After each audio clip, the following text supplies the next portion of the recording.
Dessine-moi une histoire, Olivier Dupin, Geneviève Després, aux éditions Mijade. Ce soir, comme chaque soir, elle s'installe confortablement, ouvre un bon livre et commence à lire à haute voix. Il était une fois une fillette qu'on appelait le petit chaperon rouge. Un jour, sa maman lui demanda d'aller porter à sa mère grand, malade, des galettes et un petit pot de beurre. Marceline adore les histoires. Dans sa chambre, il y a des centaines de livres. Et ce qu'elle aime le plus, ce sont les livres de contes. Tout à coup, une voix s'élève. « Oh, ça commence à bien faire !» Marceline regarde tout autour d'elle. « Il y a quelqu'un ?» demande-t-elle. « Oui, je suis là !» répond la voix. Marceline se penche vers son livre et n'en croit pas ses yeux. Le petit chaperon rouge la regarde, les mains sur les hanches et les sourcils froncés. « C'est bien moi !» poursuit-elle, « et j'en ai marre, chaque fois que tu lis cette histoire, de terminer dans le ventre du méchant loup noir. » Marceline se gratte la tête. Elle a peut-être une idée. Elle fouille dans sa trousse et en sort un crayon ainsi qu'une myriade de feutres. Un petit trait par-ci, une rature par-là, et voilà l'histoire du petit chaperon rouge complètement différente. Plus de méchants loups et de grand-mère malade. À la place, dans cette nouvelle histoire, la fillette au capuchon passe l'après-midi au parc d'attractions. « Merci, » dit le petit chaperon rouge, « c'est bien mieux ainsi. » Le lendemain soir, Marceline s'installe avec la ferme intention de lire Le Petit Poucet. Mais voilà que ça recommence.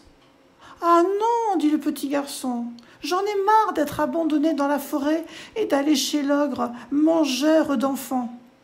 Moi, ce que je veux, c'est de faire de la bicyclette. » Marceline n'a d'autre choix que de ressortir ses feutres et de corriger de nouveau l'histoire de son livre. Elle redessine une belle histoire où le petit Poucet et ses frères font une grande balade à vélo dans la forêt. Soudain, depuis son étagère à livres, des voix retentissent, s'entremêlent et se mélangent.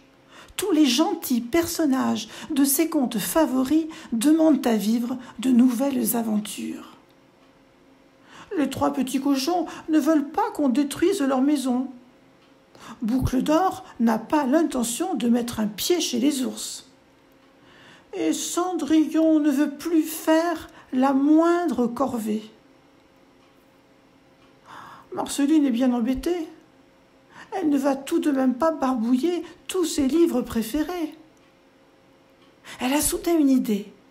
Elle sort du tiroir de son bureau un cahier neuf. À l'aide de ses feutres, elle écrit, invente et dessine. Toute la soirée.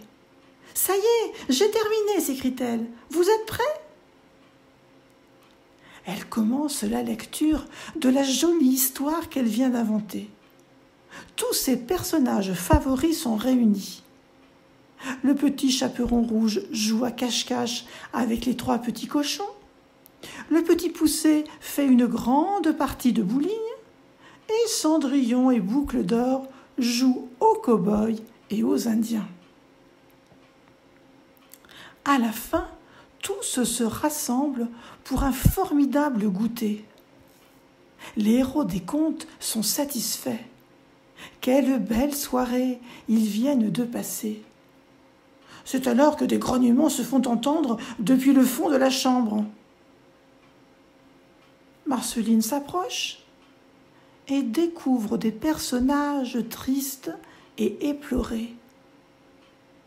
Il y a le grand méchant loup, une sorcière au nez pointu, 3 ours mal léchés, un ogre et plein d'autres personnages de ses contes préférés. « Et nous ?» demande-t-il. « Dans chacune de nos histoires, nous étions bien utiles. » Marceline a compris. Il est hors de question de laisser des personnages s'ennuyer. Depuis ce jour, Marceline a continué à dessiner et à écrire des histoires. D'ailleurs, elle en a fait son métier. Ce qu'elle préfère, ce sont les histoires de loups, de sorcières et de monstres.